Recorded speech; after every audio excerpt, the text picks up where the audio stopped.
Many of us grew up in a time of stranger danger. For me, it was, hey, don't take the candy from the stranger, don't pet the puppy, watch out for the white van, the things that we grew up believing. Unfortunately, that is not, well, fortunately or unfortunately, that's not what our law enforcement is seeing as often anymore.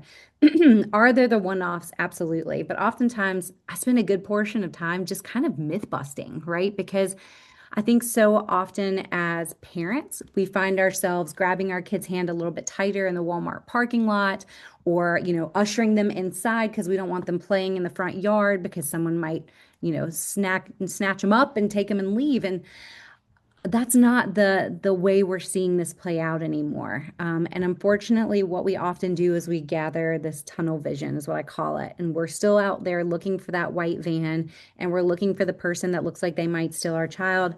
But then we hand them this, and all of a sudden, they have the white van in their hand, right? And so we're ushering that white van into our children's bedrooms, to our dinner tables, through our front doors. And so I think that is where we really want to engage parents and community members to understand this fight doesn't look like it did 30 years ago. Predators are not playing on the playground or hanging out at the playground. Why? Because our children aren't on the playground. So, welcome to the new Predator Playground.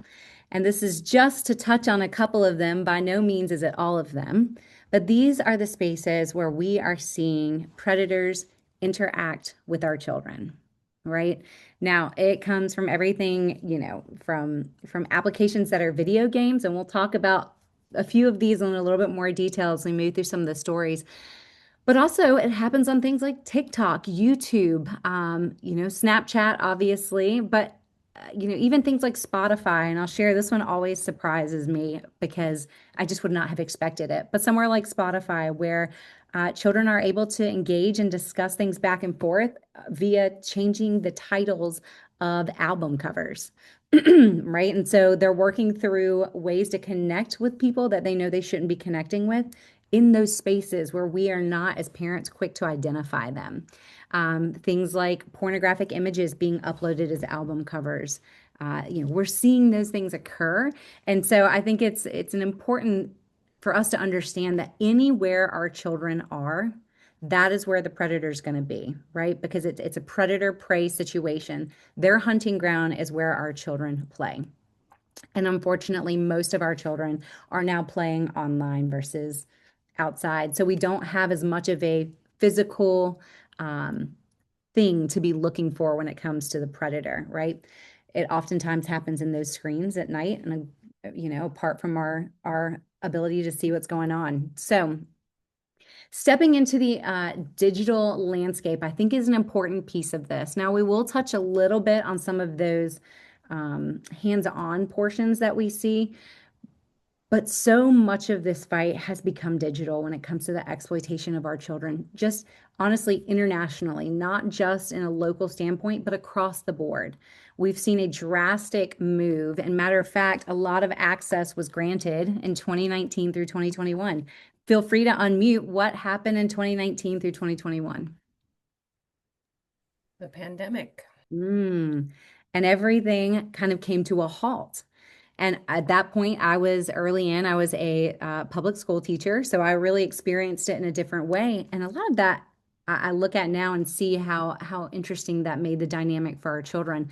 But every child went home with a device from kindergarten to college, right? So did we have time to prepare our children with healthy boundaries and red flags for predators online?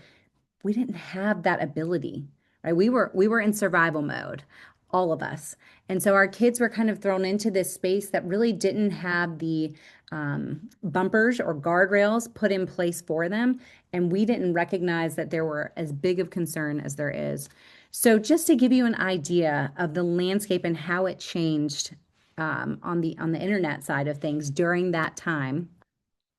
Discord, and these are all platforms that our children are pretty active on. Discord gained 84 million users, Instagram 790 million users. This is in a 2-year time frame.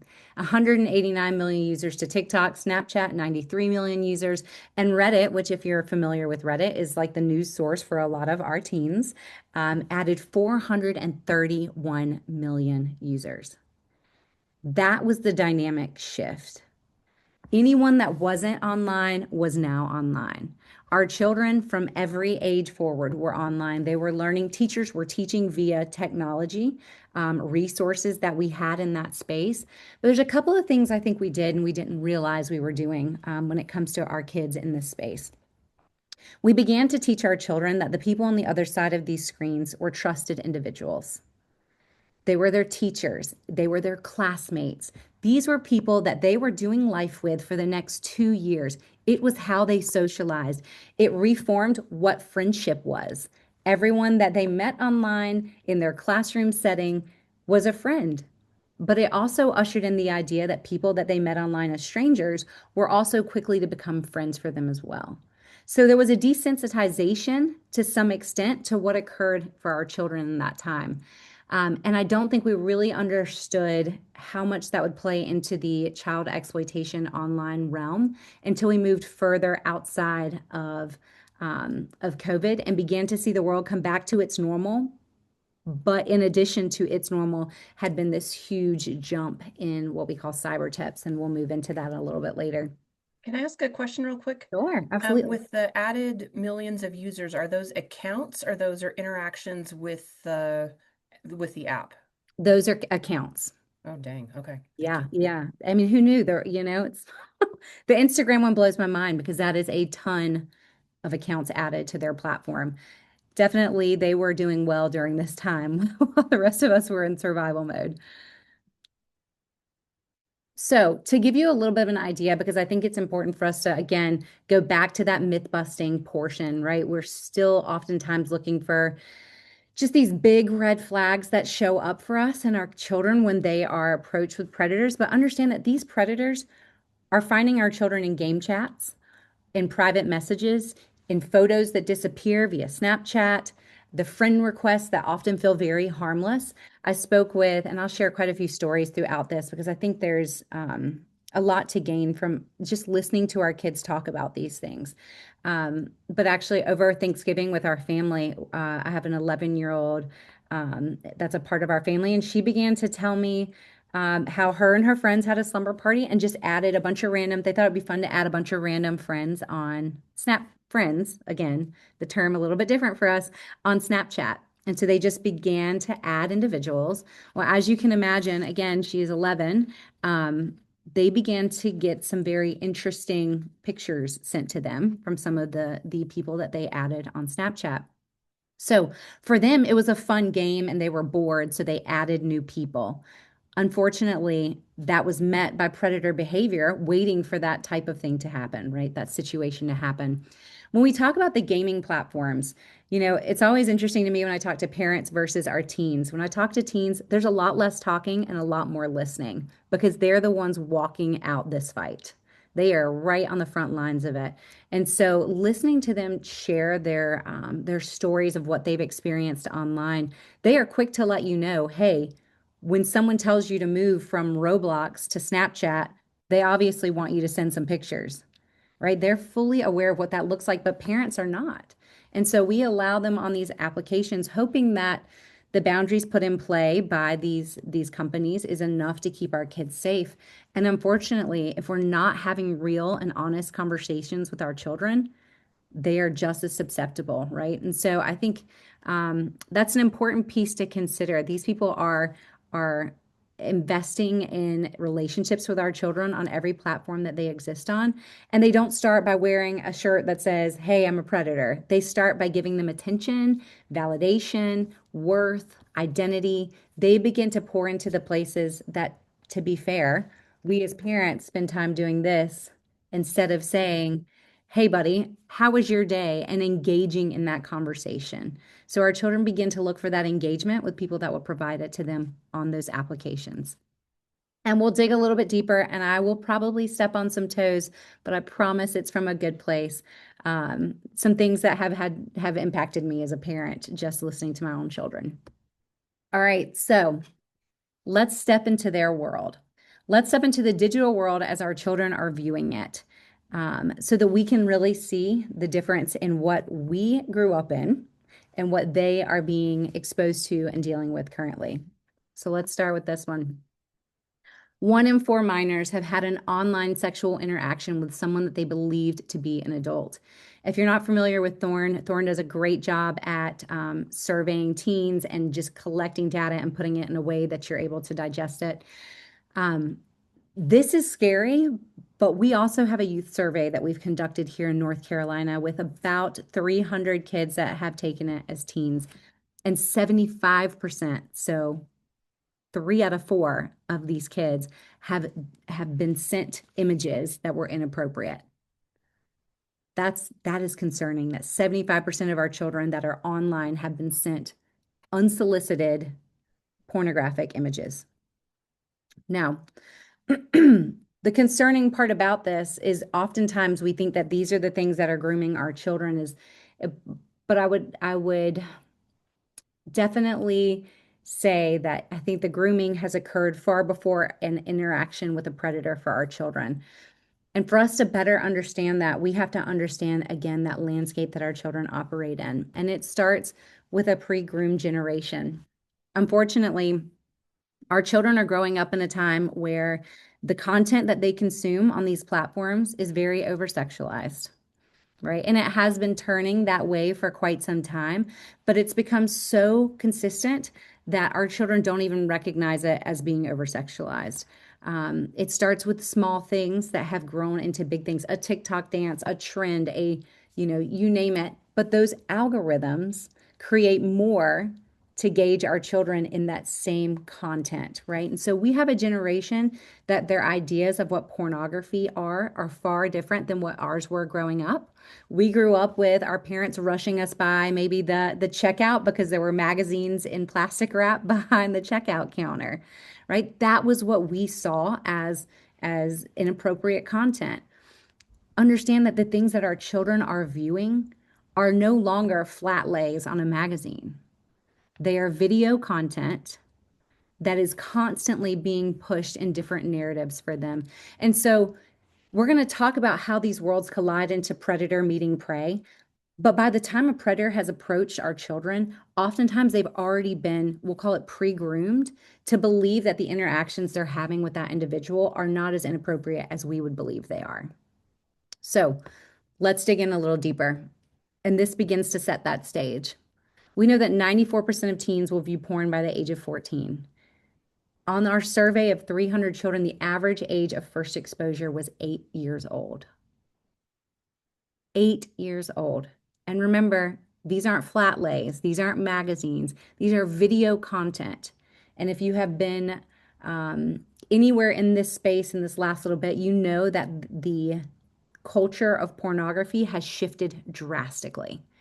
It has become much more violent, much more pervasive, and very concerning, especially when we begin to talk about an 8-year-old being able to consume and see it.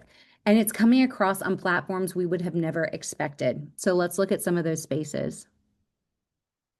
So these were sent to me, and I'm going to share some of these stories. These are sent to me through from parents, but I always get this anytime I speak to parents. I always get the question, "Hey, Whitney, at what age should I give my child a phone?" And, I stand firm on the grounds that if you are having conversations or willing to have conversations with your children about pornography, maybe they're ready. But if you're not even willing to begin to address those concerns, and I just told you that the average age of first exposure to pornography is 8 years old, then your child probably does not need a device in their hand because the likelihood of them consuming or seeing or coming across pornography is pretty high, right? It's very much like the idea, as in the business world, right? The people that have created the content that our children consume are business people. And we know in the business world that a consumer, it's much cheaper to maintain a customer than it is to go out and get a new consumer, right? A new customer. So when they can maintain from an early age our children's addiction to phones, to scrolling, to all of those things, they're going to do that, right? And so now you compile that with the fact that, again, in business, you're told sex sells, right? There is science that proves the addictive rate of our mind when it comes to the dopamine hits and everything that comes alongside pornography. So when you introduce that to an 8-year-old, there's going to be that constant drive of curiosity to want to know more. And here's where that takes it to the next level of concern is we are, with our children being exposed at 8 years old to pornography. I want you to think back to when you were 8 years old. And I want you to think of a movie that captivated your attention, right? Maybe it was Robin Hood or Mulan, or, I'm probably sharing my age at that point, right? Or further back, maybe it was old Westerns that you enjoyed, you engaged in at that 8-year-old age. Well, when it was time to go outside and play, what did you play? You acted out what you saw in that movie, right? All of a sudden, you were the princess or you were the prince that was coming to save the day. Now, consider that when our children are consuming these things, what that might lead to. Understanding that there is a growing concern in something called problematic sexual behavior, which we won't spend a whole lot of time on, but if you have the time, do some research on it. Our children are being exposed to something that they don't recognize as wrong and then learning to enact it. So there are upticks in child on child abuse in that way. Those are things we have to be aware of, right? Our children, it's not to demonize our children, it's to say that their innocence is being stolen and we don't even recognize it. I'm gonna mute. I don't know if you have any questions. So the pictures that you see here are sent to me from some parents after a recent conversation. And I'll share the lady in pink here was one that a mom sent me after it was 2 days after we had spoke to her church. And she sends me this message and says, "Oh my gosh, you would not believe what my son just shared with me." And so her son had downloaded a game that was age appropriate in the app marketplace. And it was a car racing game. So didn't think anything of it. Mom approved it because it was age appropriate. Didn't see a concern with it. However, what it did not take into account were the advertisements that were popping up in the middle of the different like chapters of the game. And in this particular one, the boy who was 7 years old had to undress this character in order to move past to the next portion of his video game. An age appropriate game on the app. And thank goodness she had had conversations with her son about what we had talked about in a 2 day time frame, enough to where he was like, "Mom, you're never going to guess what just popped up," and was able to share it with her. So she screenshotted it and sent it on to me with serious concern in a place that she thought there were already guardrails set for her child. That's why these conversations are so important.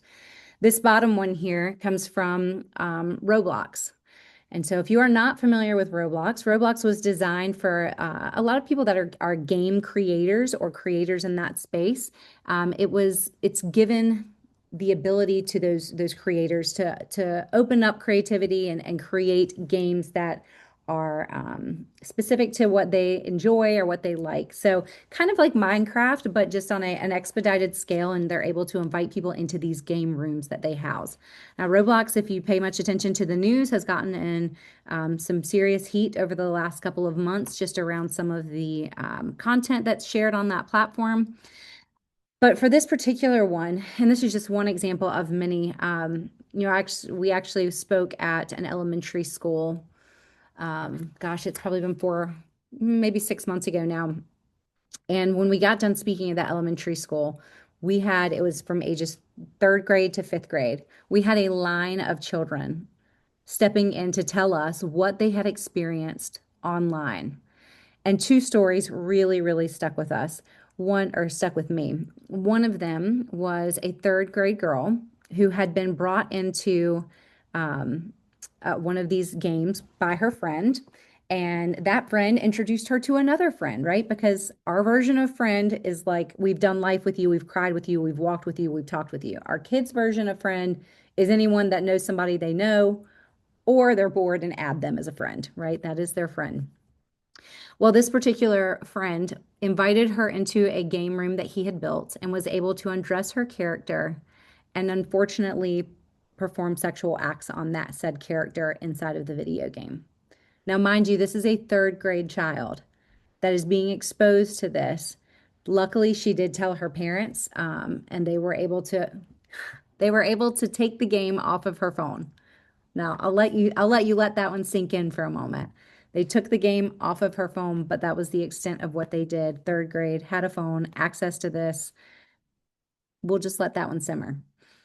The other girl we spoke with was in fifth grade, and when she was in fourth grade, she had been approached by a boy on through Roblox, and that particular boy continued the conversation and asked her to move the conversation to iMessage.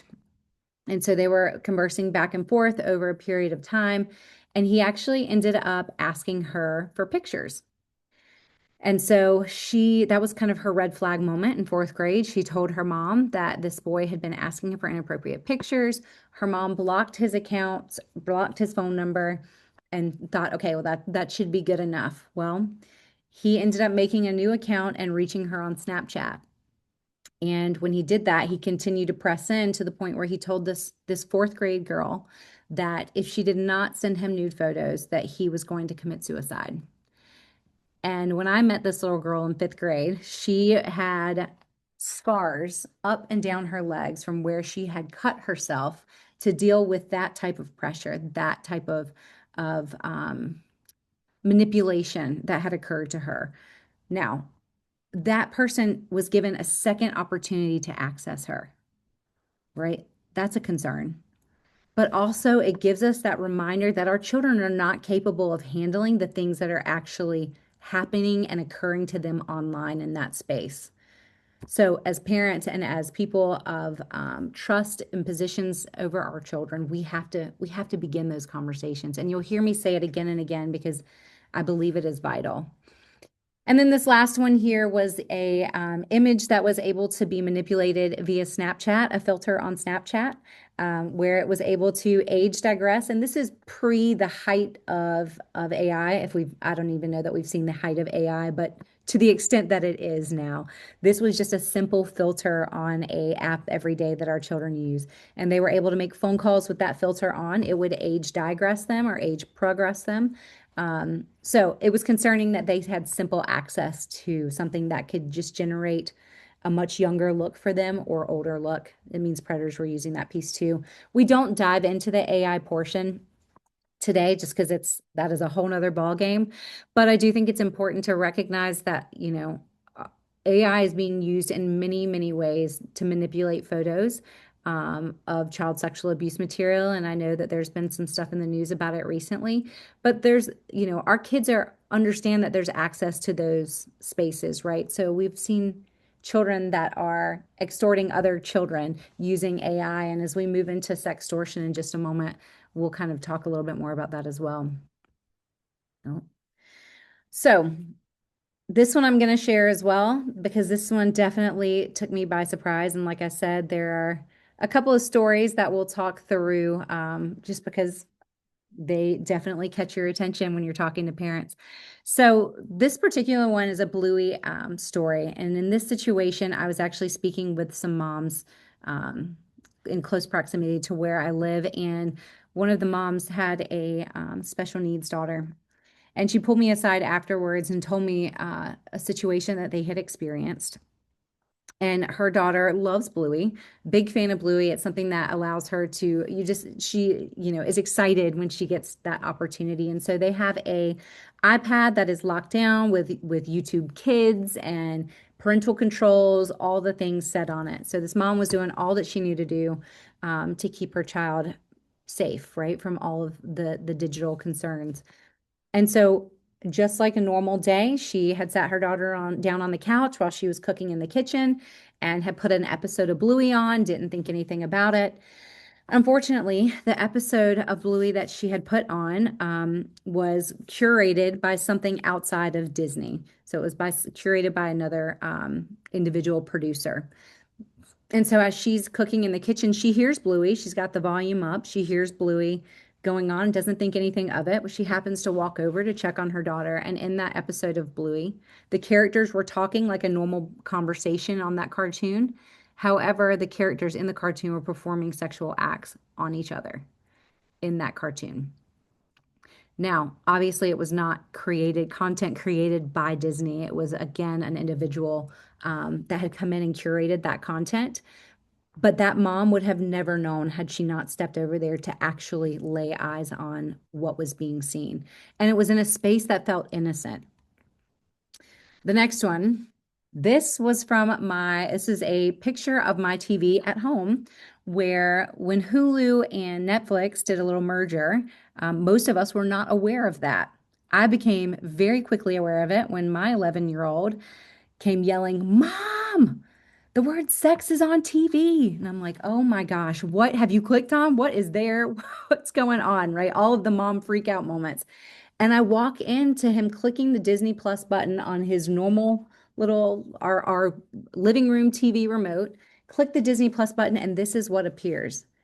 Now, I'm bringing all of this full circle because I think it's important for us to understand the spaces that our children are being exposed to this content.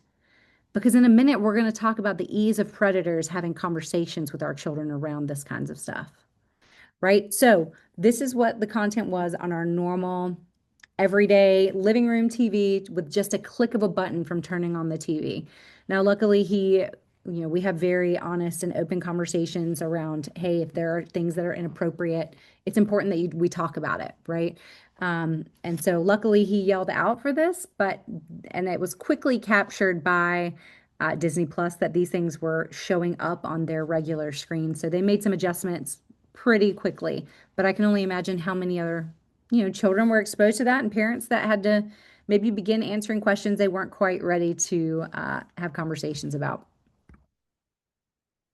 All right. So, a couple of other things I think it's important that we touch base on as well. Um, when we talk about the realm in which our children are, operating day in and day out, you know, one of the things we really focus on when we're talking to teens is love, acceptance, worth, and security. We call it laws, right? The laws. So our children are seeking love, acceptance, worth, and safety slash security. Where they find that is either at home or via the people that they're meeting online, being introduced to there. And so when we talk about identity versus image, what we see often is our kids are constantly battling with this idea of what their worth is, right? And they're filtering their faces to make them look older and prettier lips. And I mean, they're constantly battling what it means to be pretty. And so you've got a whole generation, and Jonathan Hyatt says it well in his book, The Anxious Generation. We have a whole generation before us that's experiencing puberty online. Now, step back a couple of years and consider when you were a young teen or coming into teen age years, what that would have looked like for you.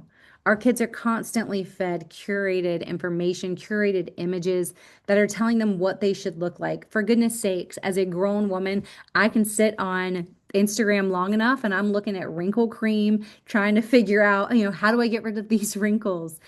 And I realized that, well, the person that's selling that wrinkle cream is probably 23 years old and doesn't even have wrinkles to begin with, right? We get stuck in that comparison trap just as easily as our children do. Except for them, it is beginning to shape what they view they should look like or be. And oftentimes that curated idea, uh, it leaves our girls trying to be um, much more explicit than they should be, and our boys seeking that same thing because they feel like that's what they should be searching for. And so the combination of those things is making for quite a storm that has actually led to numbers that are concerning. 1 in 4 minors have reported sharing self-generated child sexual abuse material online. And what does that mean? In just layman's terms, it means nudes. 1 in 4 children, and this was gauged from the ages of 11 to 14, 1 in 4 of them had reported sharing self-generated nudes. In our teen survey, 1 in 3 had been asked to send them, and 1 in 4 had followed through with sending them. So that concerns all of us, especially our law enforcement partners, because those things generate something called cyber tips.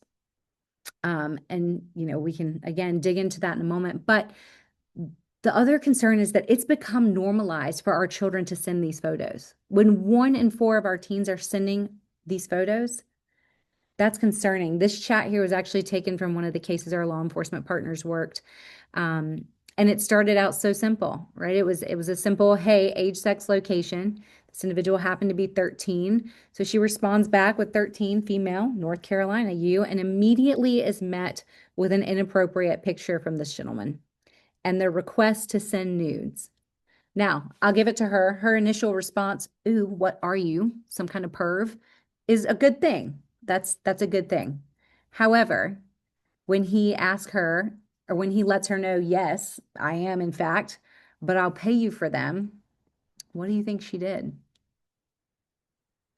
She sent the nude photos, right? And so now those photos, little did she know, those photos had been sent out to many other individuals because this individual was arrested with over half a terabyte of child and infant rape videos, as well as pictures of nude children. I mean, from cultivating this kind of conversation, how quickly it turned into sending $5 for this 13-year-old girl to send him photos. And this isn't just a one-off. These things are happening constantly, where our children are just being constantly exposed to over-sexualized material and believing that that is how they they are made desirable. And the willingness to do it for, in this situation, $5 is pretty scary. Now, what that leads us into is another concern, and I would even venture to say an epidemic of its own.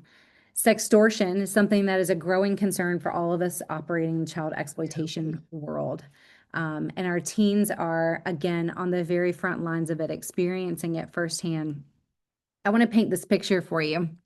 See, this picture looks like little Johnny, who is on Instagram, 14-year-old Johnny on Instagram. And he gets this lovely little request from 16-year-old Sally.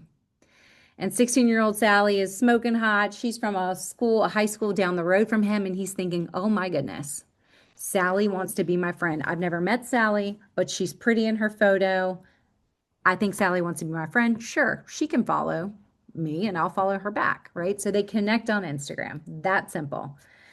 And all of a sudden, little Johnny gets a DM from Sally, and Sally begins a conversation with him. Oh my goodness, you're so cute. Hey, I see you like soccer, right? Because our kids live their life out loud online. And so the conversation ensues and it goes into the evening. And all of a sudden, I'm going to pause this so it doesn't keep playing. All of a sudden, Sally sends the message, hey, Johnny, if you send me a picture, I'll send you a picture. And what do we think sweet little 14-year-old Johnny does when Sally, who's really pretty, down the road, out of high school, says she's going to send him a photo back? Little Johnny sends the picture. And unfortunately, Sally is not who she said she was. She is, in fact, a 25-year-old man in another country. And he's got about 14 other little Johnnies on the line as well, going through the same script. Now, I shared this story at a high school local to us about a month ago. And when I got done speaking to that particular health education class, a teen pulled me aside at the end and said, ma'am, I'm not sure what to do. This exact thing happened to me last night, and I haven't responded and I haven't told my parents. And you could see the weight of the world on this child. Now, I was thankful he made it through the night because along with this explosion of sextortion, we're also seeing an uptick in teen suicides, specifically regarding boys around the concerns of sextortion, right? Because let's be honest, what 14, 15-year-old boy wants to run to tell mom and dad in the middle of the night that he sent an inappropriate photo and now somebody's asking him for money? Because that's how that extortion piece works. They begin to ask for money, access to accounts, right? They want access to this child's Instagram account so that they can begin to sextort their other friends. For this particular child's case, after he sent that photo, he was immediately met by a demand for $500. And of course, he's 14. He didn't have access to funds like that at 3 a.m. in the morning. And when he wasn't able to pay, the conversation just became more and more aggressive. And it pushes these kids to take unrealistic measures to either try to get money, to send more photos, or to end their life. Fortunately for this little boy, when he realized there was not anything he could do, he stopped responding until he got to school and talked to us. So, thank goodness he didn't take the other route of ending his life, but the pressure was there and the conversation had begun to push him to that point, if he did not react the way they were asking him to. So we see this kind of this uptick continue, and we also see that along with this, these individuals are facilitating conversations with people that connect with those kids. So one of the things I forgot to mention is when Johnny sent that photo, Sally met it back with a picture that had been created as an Instagram post, and the response of, if you don't send me $500 in the next 20 minutes, this is going to be sent out to all of your friends. Now, how does Sally have access to all of Johnny's friends? Well, Sally and Johnny are friends on Instagram. And now Sally sees everybody that Johnny follows and that follow Johnny. She sees all the people that engage on his post and leave comments, all his friends from the soccer team, all his, buddies from school. All of that is centralized into one space. And that is where Sally begins to operate and sift through and put the pressure on. Hey, what do you think your mom and dad would think if they saw this picture of you? They're going to see it tomorrow because I'm going to post it on your Instagram and your Facebook and all of the places. That is a lot of pressure for a 14-year-old child to operate on. So, when we talk about the sextortion piece, this piece is constantly evolving. AI has added even more concern around it because now it doesn't even require one of our children to send a nude photo. People are able to take photos and images of our children and run them through AI that declothes them and begin to extort them with that photo. Also, when I talk to parents, I think it's important to also understand and recognize that the pictures that you often share on your Facebook that seem innocent can also be manipulated, right? And they can be thrown into AI and manipulated in ways that you would never want an image of your child to be manipulated. So I encourage you, as you share your family vacations or your beach trip, again, not to make you fearful, but to make you aware that there are people out there, and you know, we'll talk about it in a moment, but predators don't wear a sign again that says, "Hey, I'm here to prey on your child." They are people that we sit beside in church, that we walk through grocery stores with. These are people that live amongst our communities that we would never even acknowledge were having these types of behaviors.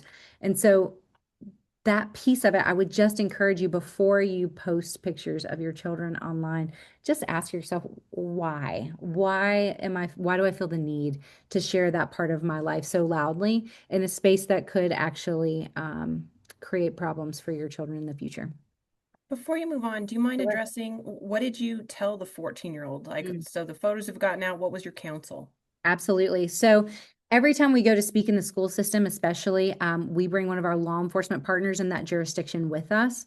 In that particular case, we were able to connect with the SRO and begin the process, the legal portion of that, the investigation piece. Now, because I am not law enforcement, that is not my realm of work. I pass that piece off. But that conversation begins with that child. And I'm thankful for, at least in our area, our law enforcement are very, our SROs specifically, are well trained in how to handle those situations because they recognize what could have been and where it's headed. And so, because they are well educated in that piece of it, they're able to kind of handle those conversations well with those kids and begin the investigative portion. I will say, in that particular case, luckily, that individual had tried to log on to this kid's Instagram account and was able to, that kid was smart enough to screenshot where it shows someone from London is trying to log into your account.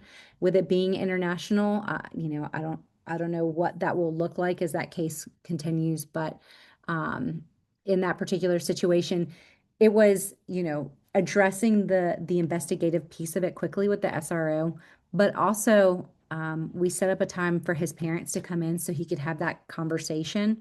And we had asked him, "Hey, is this something you want to address at home, or, as the investigation process begins, obviously they would need to contact um, those family members anyways. He opted to have his parents come in because he was very afraid to talk to his parents about what he had done.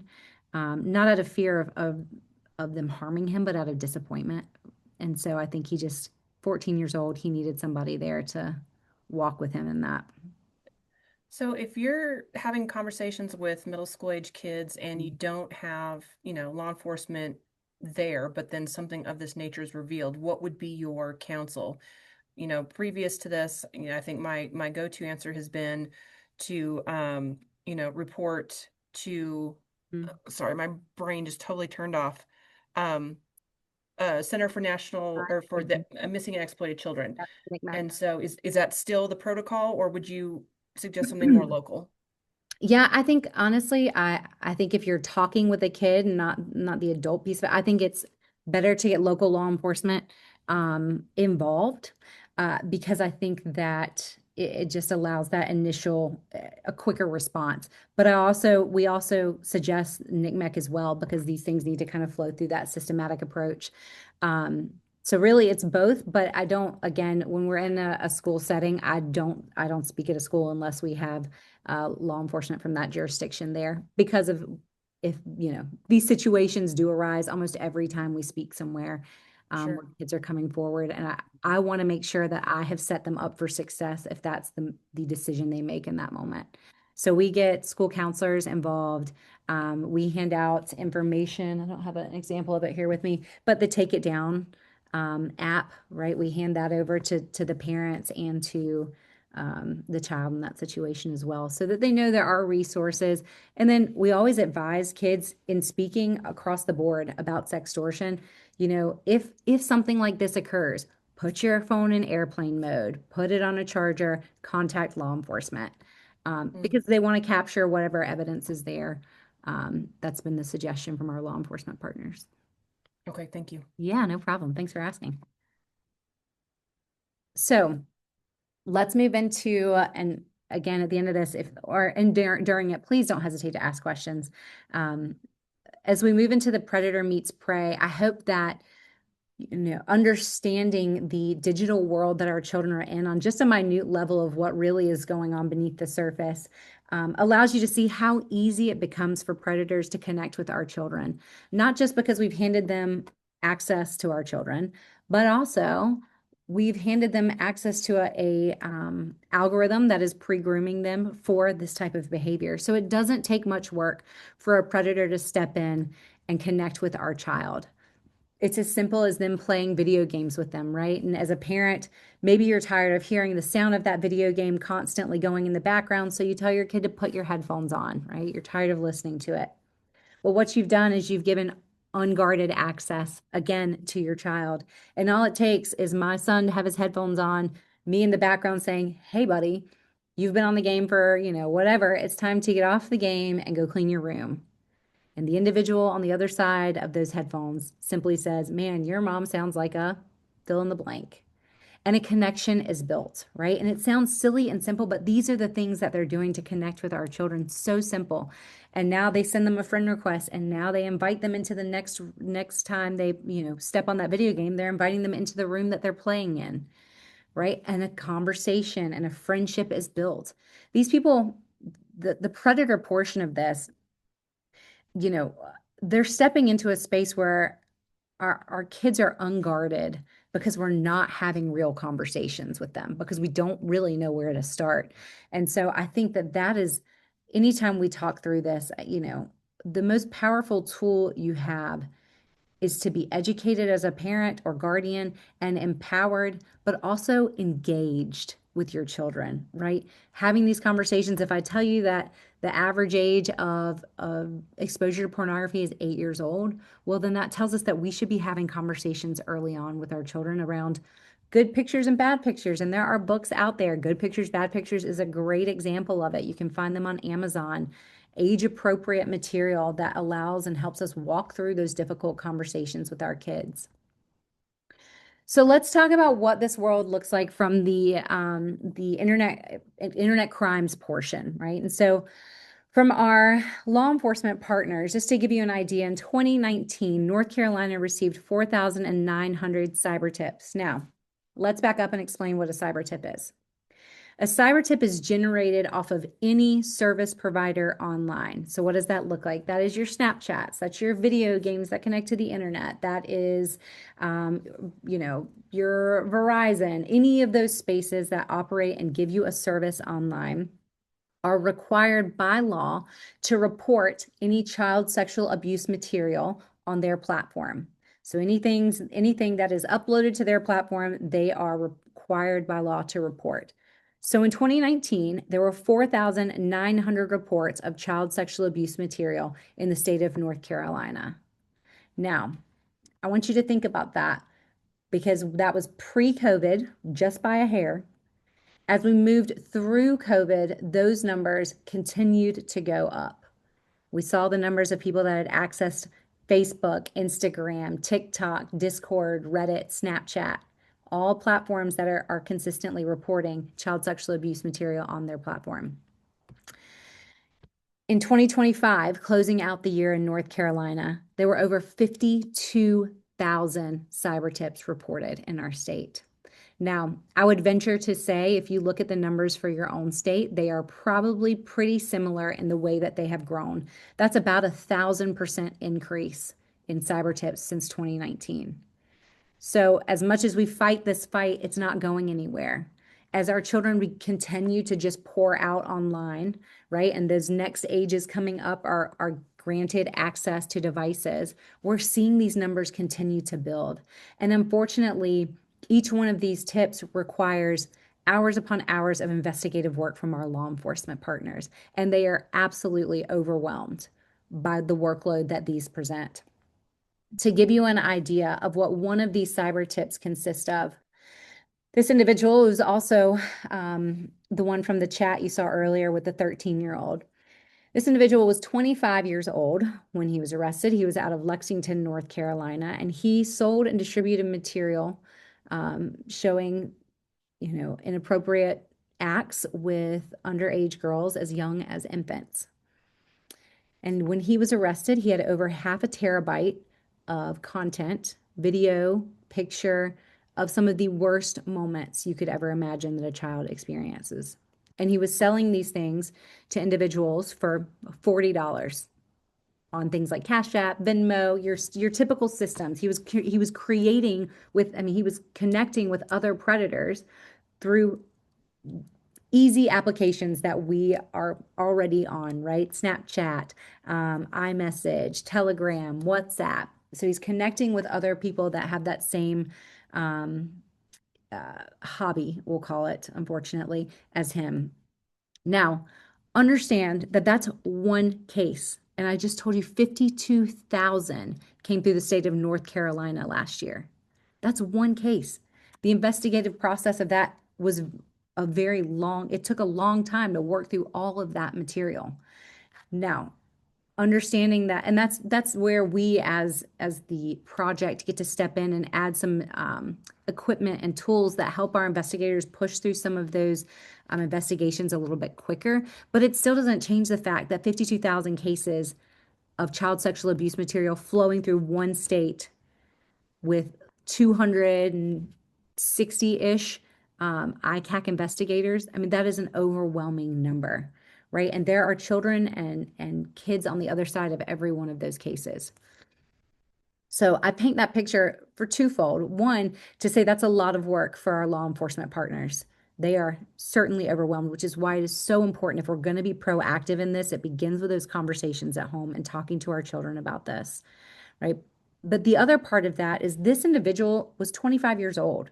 He doesn't look like your typical predator, right? Matter of fact, in the last 2 years, the Invictus Task Force has had over 200 arrests. And the predator range has been everything from doctors to nurses to swim coaches to, you name it, the lowest of low to the highest of high. But you know what? Each one of them had access to children online, right? To the content, to reaching out to kids. The scary part about that is we know that 85% of individuals that view child sexual abuse material are hands-on offenders, and that's via the Butner study. If you ever want to glance into a little bit more of that information, the Butner study revealed it was hosted in a federal prison where these individuals that had viewed child sexual abuse material, 85% of them were hands-on offenders with an average of 13 victims in a lifetime. So there is a absolute need to be proactive in this because many of these individuals that are viewing this content and uploading this content are eventually or already are hands-on offenders. When we talk about access to our children, I think it's important to recognize, we focus a lot on the online side of this, but understand that these individuals, they're all seeking an access point. They're not necessarily going to hunt down the child that they met online. Now, do those situations happen sometimes? Absolutely. But are they the majority of the time? No. These people are abusing people that they have direct access to, whether it be their own children, whether it be their youth group children, whether it be their kids that they coach. That is where they're finding that access point. And in many cases, the grooming isn't necessarily grooming the child, it's grooming the adults in the lives of that child. Because if that child comes forward and says, hey, mom, Uncle Bobby, made me feel really weird. Mom's going to be like, Uncle Bobby would never do that, buddy. I don't know. I don't know that you're really paying attention to that. I think you might just misunderstood what Uncle Bobby did, right? So that is where that cultivation of conversation is so incredibly vital because these predators, while they're connecting with children online, they're seeking access with children that are in close proximity to them. And I think that's a piece that often goes overlooked. And so often these individuals are focused on grooming not just the child, but the adults in the lives of that child. And so we have to be aware of that. We have to be vigilant to that as well. Speaking with a survivor who's really grown really close to the work that we do, that was one of the things that she said when when the predator in her life approached her, she knew she couldn't come forward and tell anyone because he was a very well-known individual in their community and in their church. And I mean, he was well known. And she said, I could have never said anything to anyone because everyone already had him on a pedestal. No one would have believed me, or at least that's what I believed when I was 15 years old. And I challenge us to consider who are those people we've placed on a pedestal, and our kids realize that. And have we made it, have we made the space for the conversation that no matter what it is, you come to us, you talk to us, you're not in trouble, we will believe you. Have we made space to tell our kids that we will believe them when they come forward with these types of things? So what now? I know that was a lot. You probably feel like you just drank from a fire hose. So I do want to leave you with a couple of things that I think are really important. First, I've said it multiple times, but you have to talk about it. You have to have these conversations with with your children, with your grandchildren, with children that are in trusted, you're in a trusted position with them. Now, obviously, these conversations are best housed in the home with the parent talking to the child. I also know that not every child comes from a home where that is where they have active and involved parents and they come from difficult situations. So if you're looking for ways to make an impact in your community, maybe it is housing conversations like this, giving space for those things to be talked about. The second thing, and I would near say this is probably the most important thing, is be present. And this came like a freight train to me by via my 4-year-old at the time because I came home from work and I'm still, I walk in the door and I'm still answering phone calls and emails, and he just looks at me and he says, "Mommy, please look me in the eyes when I'm talking to you so I know that you're listening." Ooh, that one shook me as a mom. I was like, "Man, buddy, I hear you and I am so sorry." And that shifted a lot of things in our home. First, that we put our phones down at the door and we put the ringer up. If someone needs us, they know how to get us. But what my child told me is I might be physically present in the room, but I was not emotionally, I was not anything but physically present in the room. And he was picking up on that at 4 years old. So I had some work to do. The third thing I would say is take inventory. What are the things that you are allowing into your home, into the lives of your children? Sometimes it's the things that we watch on TV, sometimes it's the content that we consume. What are we telling our children is acceptable? Yeah, we got very convicted by the things that, like the shows that our friends would watch, right? Everybody's watching Yellowstone or whatever it is. And I'm like, man, that is not content I can bring into my home with my children there, right? It creates um, not necessarily the conversation isn't the current, but it exposes them to things that I don't want them exposed to at that age. So I would encourage you, take inventory of what you are also allowing into your home as well. And then find a way to step into the fight. And there are so many ways. Obviously, if there's any way that we can help with that or you want to step into it with us, we make space for that. But I would say look at your local community. Find, and I know that's what you guys are doing in this task force piece, but find those vulnerable spaces. For us, it was things like directing people to be a guardian ad litem, be a voice for a child that doesn't have a voice to stand up for them.